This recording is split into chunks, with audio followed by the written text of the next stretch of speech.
የጌታ ልደት የምናከብረው የተወለደውን ሚስትሪ ነው እንጂ ጌታን አይደለም። ጌታን አይደለም ስላችሁ ጌታን ሰለብሬት አናረግም ሳይሆን ተወለደ ብለን መምጫ ቀኑን ሳይሆን የሱን የምንቆጥረው ይዞት የመጣውን ሚስትሪ ነው እየቆጠርን። ምክንያቱም እሱ ዓለም ሳይፈጠር በፊት የነበረ ነው። በእድሜ ገደብ የምታስቀምጡት አይደለም ጌታ። ስለዚህ ይሄንን ልደቱን ስናከብር የጌታ ልደት ብለን ስናወራ ለኛ ይዞት የመጣውን ሚስትሪ የተገለጠበትን ነገር ነው የምናወራው እንጂ ጌታ ሳይመጣ በፊት የነበረ ነው። የጌታ ልደት ሲባል በሰው በፊዚካል አእምሮ የምናስበው የኢየሱስ ልደት እድሜ እየቆጠረ እናደርገዋለን። በፍጹም እንደዛ አይነት አስተሳሰብም አይደለም የሚከበረው። እንደዛ ካደረጋችሁ ጌታን በእድሜ ገደብ ልትገድቡት ነው። አሁን የጌታ ልደት ሚስትሪ ሰው ስላልገባው ነው ብዙ ጊዜ አሁን የተወለደ እንዴት ጌታ ሊሆን ይችላል አምላክ ሊሆን ይችላል ተብሎ የኢየሱስን አምላክነት እንዳይቀበሉ የሚያደርገው። አሁን የጌታን መወለድ ሚስትሪውን በደንብ ካላወቃችሁት፣ ውስጥ ያለውን ካላወቃችሁት ኖርማል ሴሌብሬሽን ነው የሚሆንባችሁ።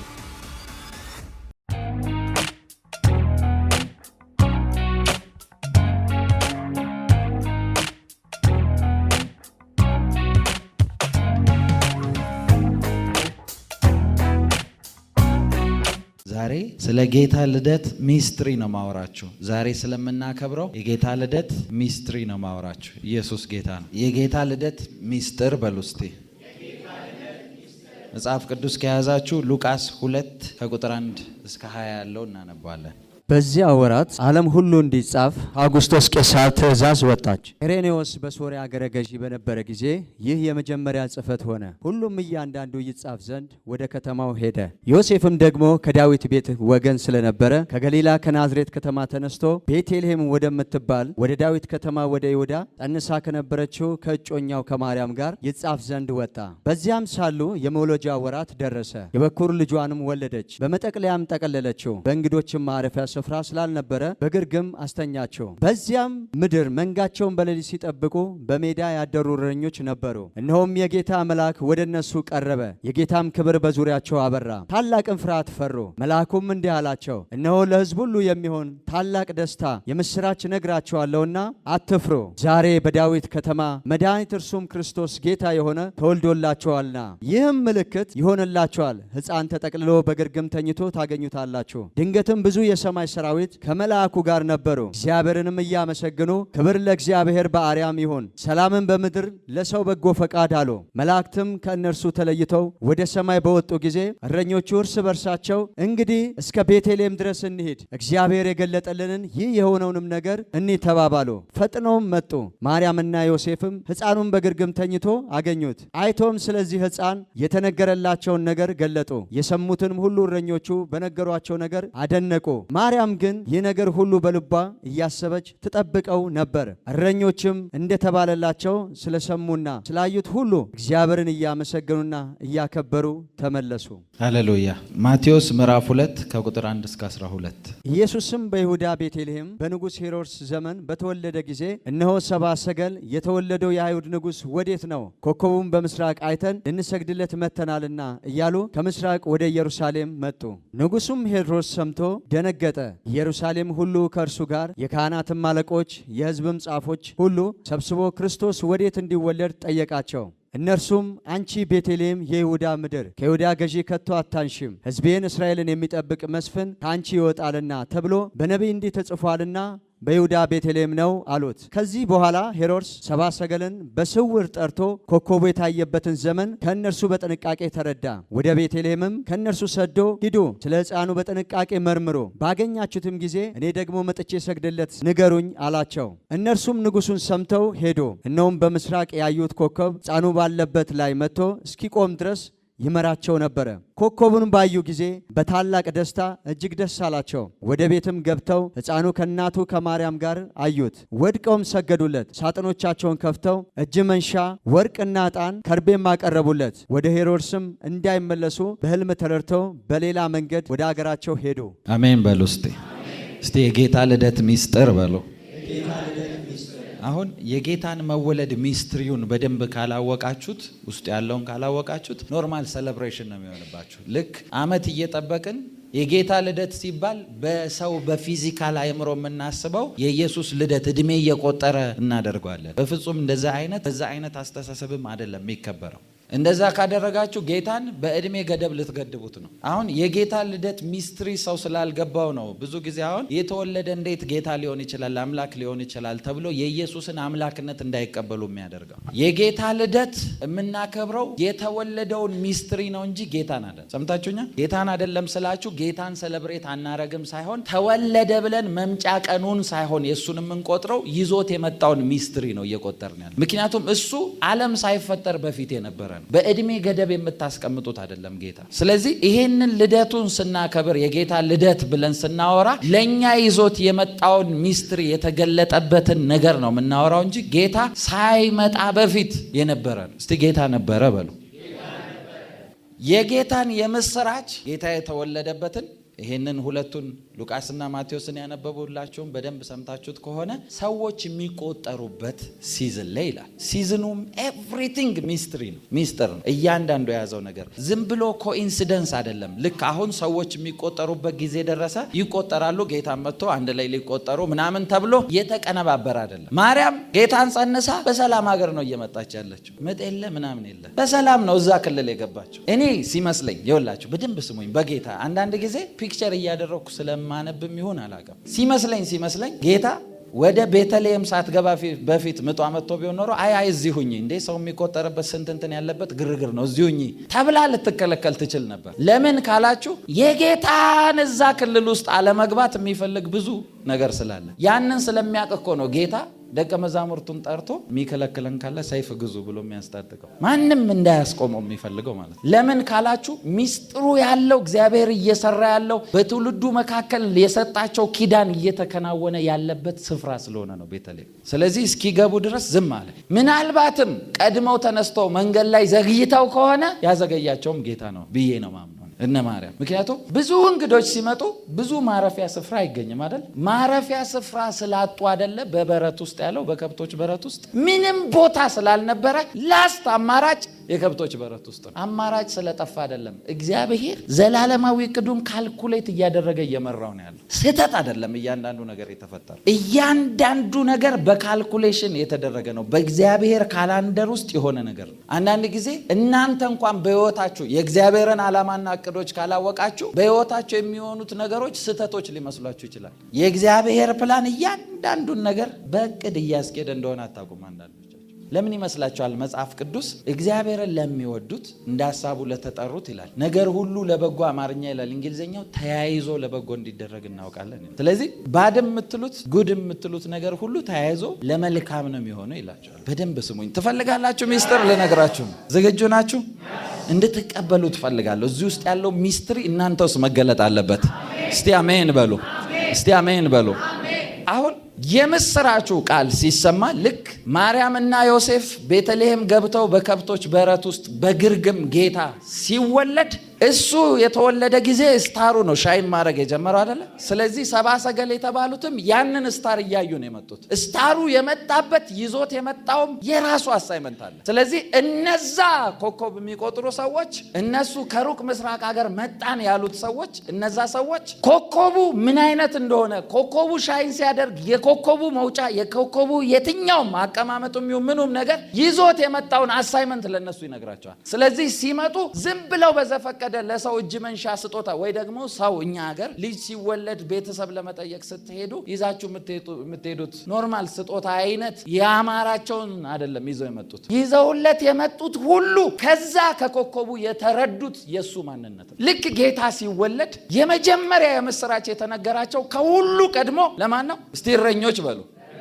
መላእክቶች ስፔሲፊክሊ ይሄንን አሳይመንት ሄደው እንዲናገሩ የተላኩት ወደ እረኞች። በሌላ ቋንቋ ስሙኝ፣ እነዛ መላእክቶች መጥተው ያወሩት ሕፃን ተወልዶላቸዋል፣ አይዟቸው አትፍሩ፣ ዛሬ በዳዊት ከተማ የምስራች ሆኗል ምናምን ብሎ ሲነግሯቸው የፍርሃታቸው ማባራሪያ ወይ ደግሞ እነሱን ማነቃቂያ ንግግር አይደለም ኤንጅሎቹ የተናገሩት። እያንዳንዱ ያወሩት ቃል ለእረኞቹ ሜሴጅ ነው። ፕሮፌቲክ ሜሴጅ አለው እያንዳንዱ ነገር። ስለዚህ መጥተው ሲያወሯቸው ልክ እንደ ኖርማል ሰው እንዳለ ሰው እረኛ የነበረን ሰው ዝም ብሎ ጠርቶ ሕፃን ተወልዷል አትፍራ በቃ ምናምን እንደሚሉት አይደለም። እረኞቹን ድንገት ተገልጠው ኤንጅሎቹ አይዟችሁ ዛሬ ለሕዝብ ሁሉ የሚሆን ታላቅ የምስራች ነግራቸዋለሁ አለ። ምንድነው? በዳዊት ከተማ ሕፃን ተወልዷል አለ። የት? በግርግም ውስጥ ተጠቅልሎ ታገኙታላችሁ፣ ተወልዶላችኋል አለ። የት ነው የተወለደው ሲባል ደግሞ በቤተልሔም። ለምን? ሌላ ቦታ መወለጃ ቦታ ጠፍቶ ነው? ቤተልሔም ጋር ብቻ ለምንድን ነው ስፔሲፊክሊ ጌታ ቤተልሔም ክልል ውስጥ ገብቶ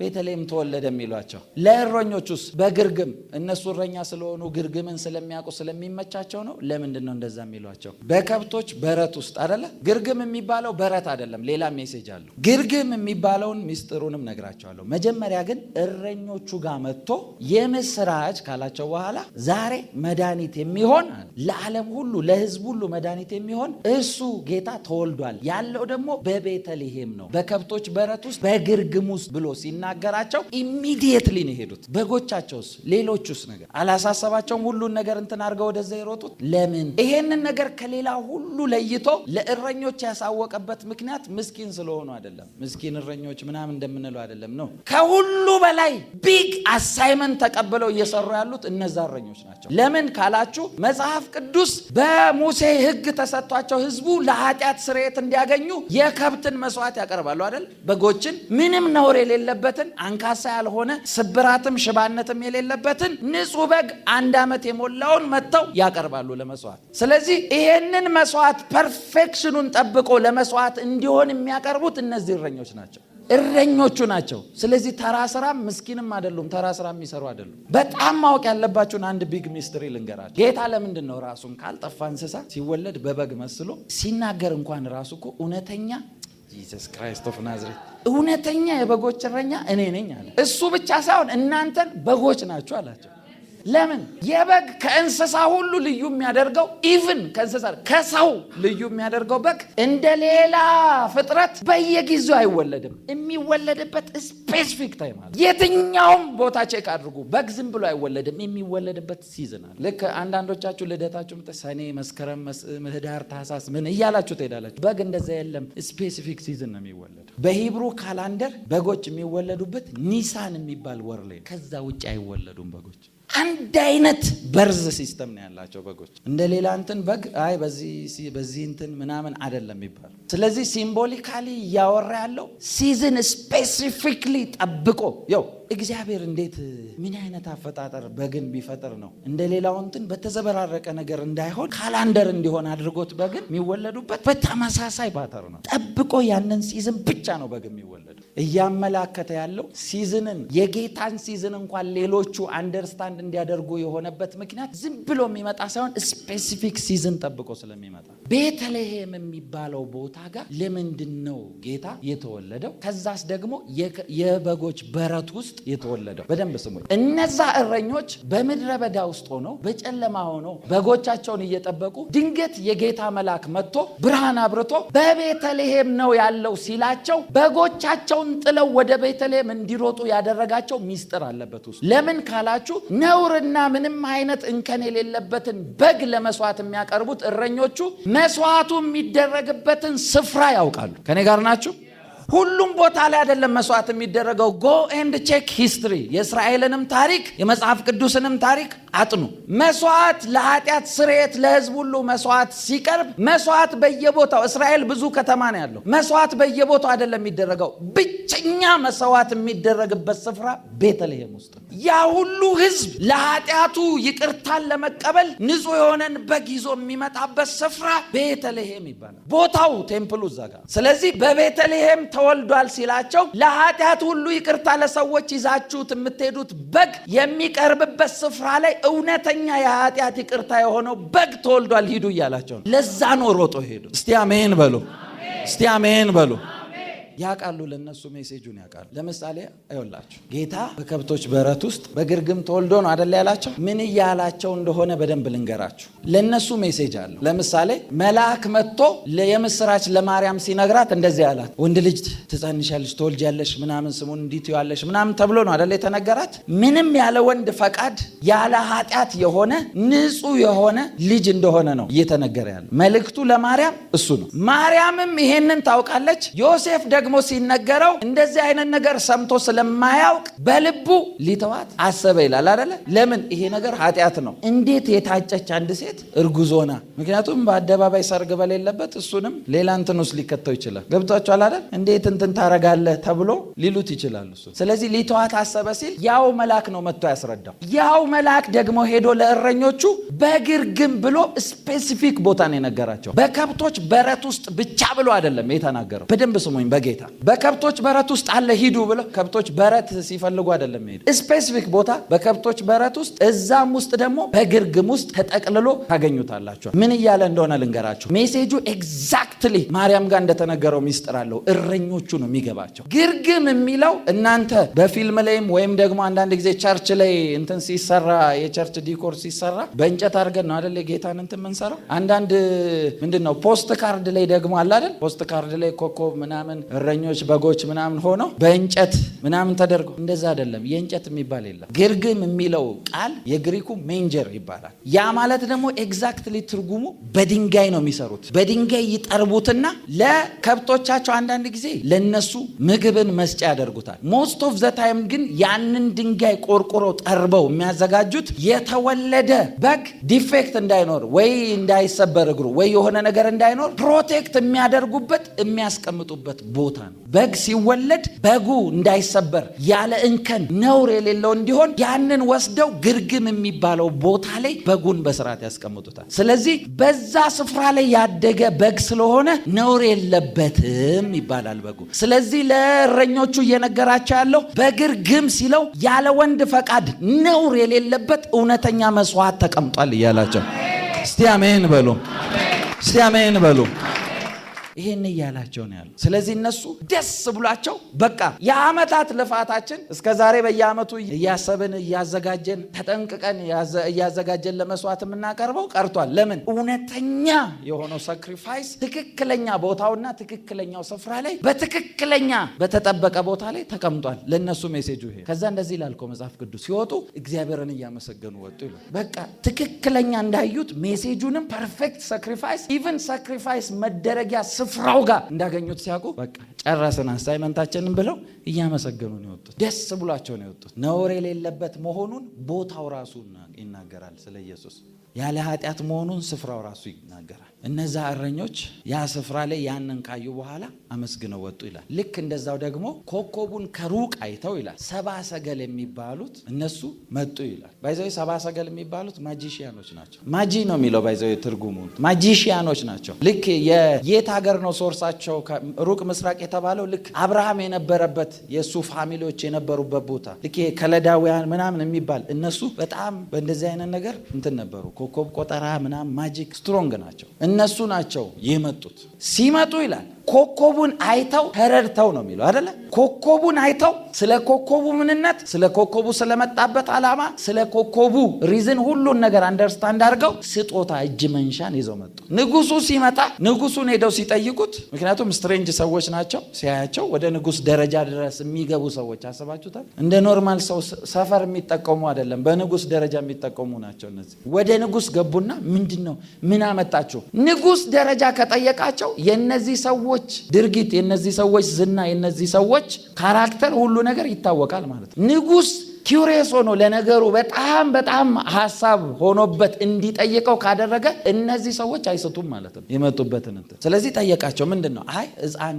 የተወለደ ንጉስ ስላለ ለሱ ስጦታን ልንሰጥ ነው የመጣ ነው። ንጉስ እኔ ግዛት ውስጥ ንጉስ ባለበት ሌላ ንጉስ? አዎ ንጉስ ተወልዷል። በውስጡ ይዞ አቅጣጫውን ነው የፈለገው። የት ነው ያለው? እንደው እኔ ራሴ ልስገድለት አለ። ከዛ በቃ እኛ ፈለግ አድርገን አይተን እንጠቆማለን። በቃ አሳውቁኝ፣ እንዳገኛችሁት አሳውቁኝ። ንጉስ እኔ ያለው ሌላ ንጉስ ስፍራውን ስላላወቀ እኮ ነው ከ2 ዓመት በታች ያለ ሕፃን ሁሉ የተገደለ። በቃ ደብዛውን ሕፃን የሚባል እናጥፋ። ንጉስ የምን ንጉስ ነው እኔ ያለው ብሎ እኮ ነው ያስጨረሳቸው። ሰምታችኋል? ንጉስ ብለው ነው የነገሩት። ሲመጡ ስጦታን ይዘውለት መጡ።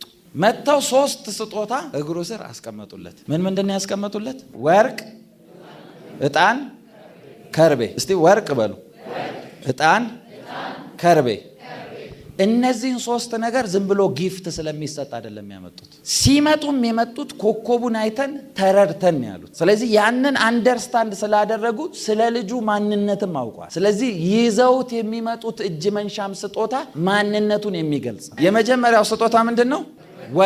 ወርቅ የሚያመላክተው በየትኛውም የባይብል ቢብሊካል ወይ የትኛውም ብታጣሩ ወርቅ ንግስና ነው የሚያመላክተው። ስለዚህ ኢቭን ለንጉሱ እንኳን ለሄሮድስ ሲነግሩት ንጉስ ብለው ነው የነገሩት። ስለዚህ ለንጉስ የሚመጣው አንዱ ወርቅ ነው። ስለዚህ ያወሩት ያሉት ገና ተወልዶ ንጉስ እንደተወለደ እየተናገሩ የመጀመሪያው ስጦታ ሲመጣ ገና ሕፃን ሆኖ ንጉስ እንደሆነ እየተናገረ ነው ያለው። ስለዚህ ስለ ንግስናው ምሳሌ የሚሆን ወርቅ አቀረቡ። ሁለተኛ ደግሞ ዕጣን ይዘው መጡ። ይሄ ንግስናው ኢቭን ሄሮድስን እንኳን አስቆጥቶት እንዲገል ሕፃናትን ያደረገበት ምክንያት ንጉስ ስለተባለ ነው። ኢቭን ጌታ ኢየሱስን ሲሞት እንኳን መስቀሉ ላይ የተጻፈውን ጽሑፍ ብታዩ የአይሁድ ንጉስ ተብሎ ነው።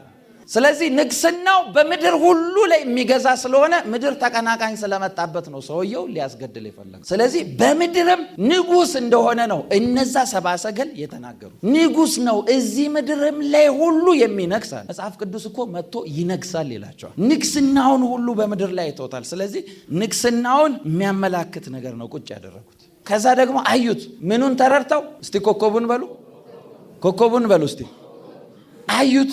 ንጉስ ብቻ አይደለም በምድር ላይ ያሉና ዕጣን ደግሞ አመጡ። ዕጣን ደግሞ ፕሮፌቲካሊ መጽሐፍ ቅዱሳዊ ሰማያዊም በሉት ሚኒንጉ ዲቪኒቲን መለኮታዊ ማንነትን ነው የሚያሳየው። ዕጣን ሲምቦሊካሊ መለኮታዊ ማንነትን ነው የሚያሳየው። ከመጽሐፍ ቅዱስ እንኳን ከፈለጋችሁ ዘጸአት መጽሐፍ ላይ እንደዚህ ይላል። ሙሴን ጠራውና ለአሮን ንገረው በታቦቱ ዙሪያ ዕጣን ይዞ ያጥናል፣ እኔ ከህዝቤ ጋር ኮሚኒኬት እንዳደረግ እያለ ይነግረዋል። በህዝቡ መካከል እግዚአብሔር ዲስታንሱን ሊከፍተው ሲፈልግ ዕጣን ያድርግ፣ በታቦቱ ዙሪያ ዕጣን ያድርጋል። ስለዚህ የዕጣኑ ምልክቱ አንዱ መለኮታዊ ኔቸሩን ነው እየነገሩ ያሉት። ስለዚህ እነዛ ሰብአ ሰገል ሲመጡ ወርቅ ሲያመጡ ንጉስ መሆኑን፣ ዕጣን ሲያመጡ ደግሞ መለኮት ራሱ መለኮት መሆኑን እየተናገሩ ነው ያሉት። ከዛ ሶስተኛ ደግሞ ምን አመጡለት? እስቲ ከርቤ በሉት እስቲ። የጌታ ኢየሱስን ታሪክ በመጽሐፍ ቅዱስ ብታነቡት ከርቤ ሁለት ቦታ ብቻ ነው የመጣል። ከርቤ ሁለት ቦታ መጥቶለታል። አንደኛው ገና ተጠቅልሎ እንዳለ ልጅ እያለ ስጦታ አድርገው ከርቤ ያመጡለት። ሁለተኛው መስቀል ላይ እያለ ከርቤን ሰጡት ይላል። ስለዚህ ከርቤው ምልክት አድርገው ያመጡት በሞቱ እንደሚያሸንፍ የሞቱ ምልክት ነው ያመጡ ያለ። ስቶሪውን በስጦታ ሁሉ ዘግበው ጨርሰዋል እነዚህ ሰዎች። ስለዚህ ወርቅ፣ ዕጣን፣ ከርቤ ሲያመጡት ከርቤው ዕጣኑም ፕሮፌቲክ ሚኒንግ ናቸው። እነዚህ ዴስቲኒው የሚታወቅ ነው። የገረመኝ ጌታ ሲወለድ የሀገሩ ሰዎች ሳይሆን ሰለብሬት ያደረጉት ሩቅ ምስራቅ ያሉ ሰዎች። እግዚአብሔር እንደዚህ ተናግሮኛል። ለአንድ ሰው እግዚአብሔር ፊት ነው የምናገረው። ይሄን እያነበው ጽፌዋለሁ ሁላ እግዚአብሔር የተናገረኝ። እናንተ ባልተከበራችሁበት ምድር፣ እናንተ የእናንተን ነገር ባላዩበት ምድር፣ በዚሁ ምድር እግዚአብሔር ከሩቅ የሚያከብሯችሁን ሰዎች ይጠራላችሁ። ከሩቅ የእናንተን ነገር አውቀው የሚያከብሯችሁ ትውልዶች ይመጣሉ። እስቲ አሜን በሉ። በኢየሱስም ይሄ እንዲሆን ጸልያለሁ። እግዚአብሔር እንደዚህ ተናግሮኛል። በማታውቁት ሕዝብ ትከበራላችሁ። በማታውቁት ትውልዶች መካከል ድምፅ ያረጋቸዋል። የማታውቁት ትውልዶች መጥተው እናንተን ያከብሯቸዋል። እስቲ አሜን በሉ። እናንተ ናችሁ እንጂ ስለ ራሳችሁ የማታውቁት። አንዳንድ ትውልዶች ስለ እናንተ እግዚአብሔር ተናግሯቸው እናንተን እየጠበቁ ነው። I'm telling you, this is not joke. I'm telling you. To your surprise, እኔ መንፈሳዊ አባት ልክ ደጋግሜ ካገኘሁት በኋላ ምን እንዳለኝ ታውቃላችሁ? እግዚአብሔር ስላንተ ከነገረኝ ቆይቷል አለኝ። እኔ ነኝ እዛ ቦታ ያዛ ሰዓት መሄዴን የማውቀው። የማላውቀው ሀገር የማያውቀኝ ህዝብ መካከል ስለኔ ተነግሯል። ልክ እንደ ሄሮድስ ያሉ መንፈስ ዓለም ላይ የሚሰሩ ናቸው የእናንተን ኮከብ እንዳይወጣ ለመታገል የሚሰሩት እንጂ የእናንተን ስታር አይተው የእናንተን መወለድ አይቶ ህዝብ ትውልድ እየጠበቃቸው ነው።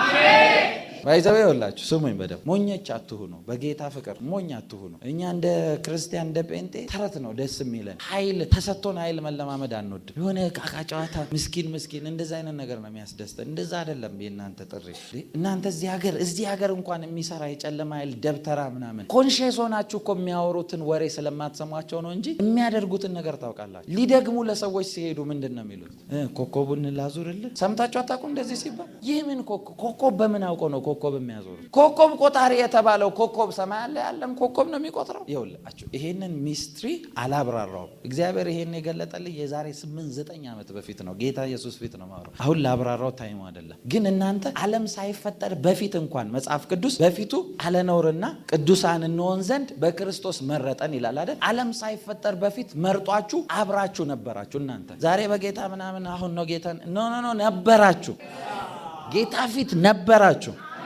አንድ አጭር ምሳሌ ልንገራችሁና አላብራራውም። ኢዮብ ጋር መጣ እግዚአብሔር። እከራከራለሁ፣ የፈለከውን ነገር አንሳ። ይሄንን ቃል ስነግራችሁ እንዲገባችሁ አንድ ነገር ልንገራችሁ። ለምሳሌ እኛ ሀገር ሙሉ ወንጌል ቤተክርስቲያን አለ አይደለ? ሲነገር ምንድነው የሚባለው? የኢትዮጵያ ሙሉ ወንጌል ቤተክርስቲያን አይደል የሚባለው? ሙሉ ወንጌል አማኞች ቤተክርስቲያን ይባላል። ከዛ ወደ ጦር ኃይሎች ብትሄዱ ደግሞ ምን ይላችኋል? ያው የኢትዮጵያ ሙሉ ወንጌል አማኞች ቤተክርስቲያን ዋናው አይደለ? ሄድ ኦፊሱ እዛ ነው አይደል? ካልተሳሳብ ዋና ይላችኋል። ክፍለ ሀገር ብትሄዱ እስቲ ሐዋሳ ሂዱ፣ የኢትዮጵያ ሙሉ ወንጌል አማኞች ቤተክርስቲያን፣ ከዛስ ሐዋሳ አጥቢያ አይደል ሚላችሁ? እሺ ባህር ዳር ብትሄዱስ? የኢትዮጵያ ሙሉ ወንጌል ቤተክርስቲያን ባህር ዳር አጥቢያ። ስለዚህ አጥቢያ ማለት ምን ማለት ነው? ብራንች ማለት ነው። ጌታ ኢየሱስ ሲናገር ምንድን ነው ያለው? እኔ እውነተኛ የወይን ግንድ ነኝ አለ። ቅርንጫፎቼ ብራንቾቼ እናንተ ናችሁ። እናንተ ማለት ነው ቅድም በጎች እሱም ብቻ አይደለም እናንተንም ብሏቸዋል ብያቸዋለሁ አይደል? እናንተ በጎች ሲላችሁ እንደ ኖርማል ሰው ዝም ብላችሁ ብቅ ያላችሁ አይደላችሁ። በሲዝን በእግዚአብሔር ፕላን የተወለዳችሁ ናችሁ። ኖ በዓላማ በሲዝን የመጣችሁ ሰዎች ናቸው። አሳይመንት ከሰማይ ይዛችሁ አጀንዳ ይዛችሁ በሲዝን የመጣችሁ ናቸው። በጎች አንድ ሲዝን እና ሲዝን ላይ ብቻ ነው የሚወለዱት። ኒሳን የሚባል የሂብሩ ወር ላይ ብቻ፣ ሌላ ወር በግ አይወለድም። እናንተን በበግ ምሳሌ ካደረገ በስፔሲፊክ ሪዝን ስፔሲፊክ ሲዝን ላይ የመጣችሁ መልእክት ናችሁ ማለት ነው። ለዛ እኮ ነው ሐዋርያው ጳውሎስ እንደዚህ ያለ ቆሮንቶስ መጽሐፍ ምዕራፍ 3 ቁጥር 3 ላይ እንደዚህ ይላል። በድንጋይ አይደለም አለ፣ በቀለምም አይደለም አለ፣ በልብ ጽላት ላይ በደም የተጻፋችሁ እናንተ የክርስቶስ መልእክት ናችሁ አለ። የክርስቶስ መልእክት ናችሁ አለ። ጌታ ሲያወራ እውነተኛ የወይን ግንድ እኔ ነኝ አለና ከዛስ ቅርንጫፎቼ እናንተ ናችሁ። ልክ እንደዛ ሄድ ኦፊስ እዚህ ብራንች የሆነ ሚስትሪ ልነግራችሁ ነው። ገብቷችኋል አይደል? አጥቢያ ማለት ምንድነው? ብራንች። አሁን ስሙኝ፣ ሰብአ ሰገል ምኑን አይተው ተከተሉ? ኢየሱስ ራእይ ላይ ሲናገር ምንድን ነው ያለው? እኔ የማበራ የንጋት ኮከብ ነኝ አለ። the morning the brighter star እሱ ነው፣ እኔ ነኝ ብሎ ነው የተናገረው። ኢዮብ ጋር እንሂድና ኢዮብ እግዚአብሔርን በአውሎ ንፋስ ውስጥ ሆኖ ለኢዮብ መለሰ ይላል። ተነሳ እስቲ ወገብን ታጠቅ፣ ጠይቅሃለሁ አንተም ትመልስልኛለህ አለ። ምድርን ስፈጥር አለ መሰረቷ በምን ላይ ጸንቶ ነበረ? ይሄን ምን አደረግኩ ይላል። ያን ጊዜ አለ የእግዚአብሔር ልጆች እልል ሲሉ፣ አጥቢያ ኮከቦች በአንድነት ሲዘምሩ አንተ የት ነበርክ አለ። እግዚአብሔር ዓለምን ሳይፈጥር ነበራችሁ እያልኳቸው። እስቲ አሜን በሉ። ስለዚህ እዚህ ሲዝን ላይም ስትመጡ በስፔሲፊክ ዓላማና አሳይመንት የመጣችሁ ናቸው። ደግሞ ተነበያለሁኝ በዚህ ሲዝን በጌታ መወለዱ ሲዝን ላይ ከዓላማችሁ ከጥሪቻችሁ ጋር እንድትገናኙ ጸልያለሁ። እግዚአብሔር ከጠራችሁ ጥሪ ጋር እንድትገናኙ ጸልያለሁ። ከተፈጠራችሁበት ዓላማ ጋር መገናኘት እንዲሆንላችሁ ጸልያለሁ። መጨባበጥ እንዲሆንላችሁ ጸልያለሁ። እስቲ እጨባበጣለሁ በሉ። ከጥሬ ጋር በሉ። እጨባበጣለሁ በሉ። እጨባበጣለሁ በሉ። እጨባበጣለሁ በሉ። ጎናችሁ ያለውን ሰው እንደዚህ በሉት። ተነሱ በእግሮቻችሁ ቆሙ። አንተ ተራ አይደለህም በሉት። ጌታ በሉት ቅርንጫፍ ብሎሃል በሉት። ቅርንጫፍ ደግሞ ፕሮፌት ጆሲ እንዳለው አጥቢያ ነው። ስላንተ ተነግሮልሃል በሉት። እግዚአብሔር ራሱ መስክሮልሃል በሉት። ስለዚህ በሉት ተራ ሰው አይደለህም። በዚህ ሲዝን በሉት ከጥሪህ ጋር ትገናኛለህ በሉት። በኢየሱስም ይሆንላችሁ፣ በኢየሱስም ይሆንላችሁ፣ በኢየሱስም ይሆንላችሁ። አንዳንዶች በሰው ሐሳብ በሰው ኢንፍሉዌንስ ድንገት ግራ ገብቷችሁ የምትሆኑት ጥሪያችሁን ስላላወቃችሁ። ሰው ማንነቱን ጥሪውን ዲስከቨር ካደረገ ስለ ሰው ግድ አይለው። ሰው ምን አለ፣ ቤት ገባ፣ ቤት ወጣ፣ ምን አሉ የሚባል ነገር እንኳን አይመለከተውም። ይበሉ እነሱ፣ እሱ ይቀጥላል። ከደቀ መዛሙርቶች ከጌታ ሐዋርያት በጣም የምትደነቁበት አንዱ ሐዋርያው ጳውሎስ ነው አይደል? ማንም ሰው ማንን መሆን ትፈልጋለህ ቢባል ሐዋርያው ጳውሎስን ነው የሚለው። እሱ ራሱ በድፍረት ጌታን ስለመሰለ ጌታን ምሰሉ አይደል፣ እኔን ምሰሉ። ኮንፊደንሱን ራሱ አስቡት። እና በዚህ ደረጃ ኮንፊደንስ ያለውን ሐዋርያውን ጳውሎስ ምሰሉት የሚባለው እዚያ ያሉ ደቀ መዛሙርቱን ጨምሮ አልተቀበሉትም ነበር መጀመሪያ ጊዜ። ስለዚህ መልእክት ሲጽፍ እንደዚህ ይላል፣ በጌታ ፈቃድ ሐዋርያ የሆንኩ እኔ ጳውሎስ ይላቸዋል። ስለዚህ ማለት ሐዋርያነቱን የማይቀበል ብዙ ሰው አለ ማለት ነው። ልክ እንደኛ ሲዝን እኛን ነብይነት የማይቀበል እኛ ተቀበሉ አልተቀበሉ የሰዎችን ኮንፈርሜሽን ሳይሆን የጌታን ሜሴጅ ይዘን እንቀጥላለን። እስቲ አሜን በሉ። ነብይ በህይወታችሁ ሲዝንን ለመጎተት ነው የሚመጣው። ነብይ ሲመጣ ትልቁ አድቫንቴጃችሁ ሲዝን ነው አብሯችሁ ያለው። ነብይ ሲመጣ ትልቁ ብለሲንጋችሁ ሲዝንን ነው የሚጎትትላችሁ። አንዳንዶች የችግር ሲዝን ውስጥ ካላችሁ ሺፍት አድርጎ ወደ በረከት ሲዝን ውስጥ፣ አንዳንዶች የቅባት ደጆችን ይከፍትላቸዋል። ይው እግዚአብሔር ፊት በመጽሐፍ ቅዱስም በየትኛውም ታሪክ ቼክ ኢን ዘ ባይብል ምድርን እግዚአብሔር ሊባርክ ሲፈልግ ነብይን ነው የሚፈልገው። believe it or not በፕሮፌት ነው የሚባርከው። ባይብላችሁን የምታውቁ ከሆናችሁ ይሄ ይገባችኋል። ለዛ ነው መጽሐፍ ቅዱስ ሁለተኛ ዜና ምዕራፍ 20 ቁጥር 20 ላይ በእግዚአብሔር እመኑ ትጸናላችሁ፣ በነቢያቱ ደግሞ እመኑ ነገሩ ይሰላላችኋል የሚለው ፕሮስፐር ታደርጋላችሁ ነው። በረከትን ማበልጸግን ከፈለገ ነብይን ነው የሚጠራው። ነብይ በመካከላችሁ አለ። በኢየሱስ ስም እናገራለሁ። በረከት ደጆችን አስከፈትኩላችሁ። ነብይ ስታገኙ ከሐዘን ሲዝን ወደ በረከት፣ ከሆነ በረከት ደግሞ ወደ ሌላ ከፍ ወላለ በረከት፣ እምቢ ከሚል ነገር ወደሚከፈት በር ነብይ ደጃችሁን ነው የሚከፍትላችሁ። እስቲ አሜን በሉ።